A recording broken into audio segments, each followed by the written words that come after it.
देखिए, मुझे इसका आश्चर्य नहीं लगता। पिछले 5 सालों से मैंने और मेरी पत्नी ने झेला है। जिस प्रकार का व्यवहार इन्होंने किया है, जिस प्रकार से मेरी पत्नी के मीम्स बनाना 5 सालों से, देखिए ये मेरे खिलाफ कुछ नहीं निकाल पाए। आपने महिलाओं का जिक्र किया तो एक अनप्लेजेंट चीज के बारे में बात करना चाहूंगी, महिलाओं के ऊपर ही है। कन्हैया ने कुछ आपत्तिजनक स्टेटमेंट की थी। देखिए, मुझे इसका आश्चर्य नहीं लगता, क्योंकि पिछले 5 सालों से मैंने और मेरी पत्नी ने झेला है।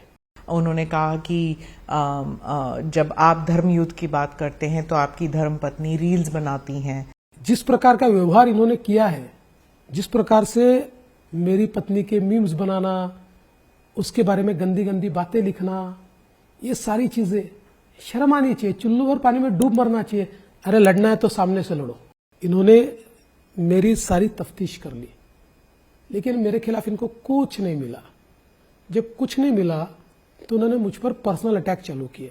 मेरे पत्नी के खिलाफ इनकी ट्रोल आर्मी जिस प्रकार के आरोप करती है, कोई सभ्य व्यक्ति देखे तो शर्मिंदगी महसूस करे। आपने महिलाओं का जिक्र किया तो एक अनप्लेजेंट चीज के बारे में बात करना चाहूंगी, महिलाओं के ऊपर ही है। कन्हैया ने कुछ आपत्तिजनक स्टेटमेंट की थी।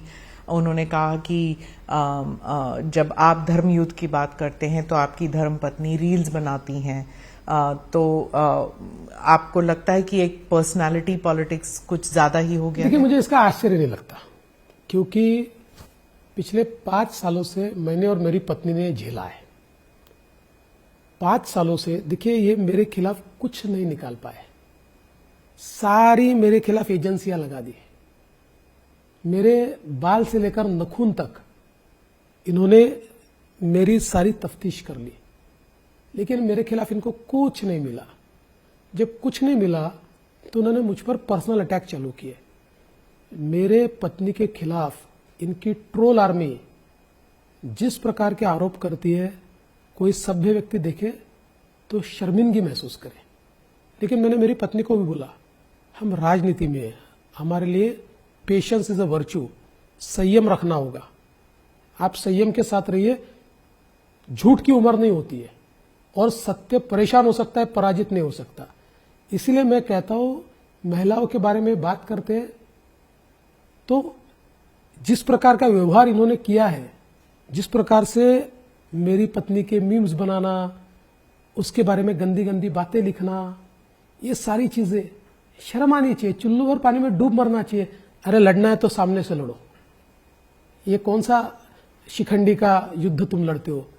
लेकिन मैं इस मामले में बहुत संयमी हूं।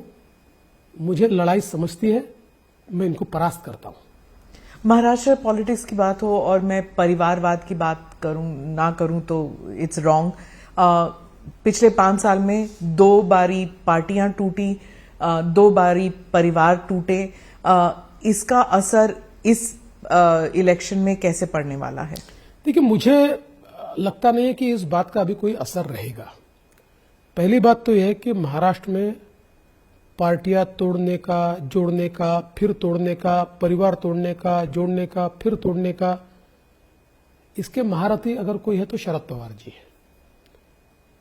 1978 से लेकर लगातार पवार साहब ने कितनी पार्टियां तोड़ी और कितने परिवार तोड़े, इसकी लिस्ट अगर हम निकालें तो उनको हमें पार्टी तोड़ने का और परिवार तोड़ने का भीष्म पितामह कहना पड़ेगा।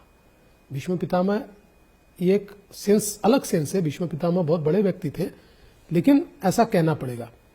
लेकिन ये जो 2 पार्टियां हमारे यहां टूटी, उन्होंने नैरेटिव बनाने की कोशिश की कि बीजेपी ने तोड़ी, लेकिन लोगों को अब सच पता है। जो पार्टियां हैं उन पार्टियों में एक प्रकार से परिवार की अति महत्वाकांक्षा, इसके कारण ये पार्टियां टूटी। उद्धव जी मुख्यमंत्री बनना चाहते थे, इसलिए हमसे नाता तोड़ा। मुख्यमंत्री बनने के बाद आदित्य को सामने लाना चाहते थे, तो उन्होंने एक प्रकार से एकनाथ शिंदे जी को सफोकेट किया, उनकी राजनीति को समाप्त करने की कोशिश की। तो एकनाथ शिंदे जैसा व्यक्ति, जमीन से जुड़ा हुआ व्यक्ति, उसके पास कोई चारा नहीं बचा, उनको बाहर आना पड़ा। इधर शरद पवार जी ने 30 साल से पार्टी संभालने वाले अजित पवार को डिमोनाइज किया। विलन बनाया और विलन बनाकर अजित पवार जी की ऐसी परिस्थिति की, किस लिए की? सुप्रिया ताई को बनाना चाहते थे मुख्यमंत्री, सुप्रिया ताई को नेतृत्व देना चाहते थे और उसके कारण अजित पवार के पास कोई चारा नहीं था, वो बाहर निकले। तो ये जो व्यक्तिगत महत्वाकांक्षा है, ये जो परिवार का झगड़ा है, इसके कारण ये पार्टियां टूटी है। तो लोग ये समझते हैं, इसलिए इसका कोई फायदा नहीं मिलेगा।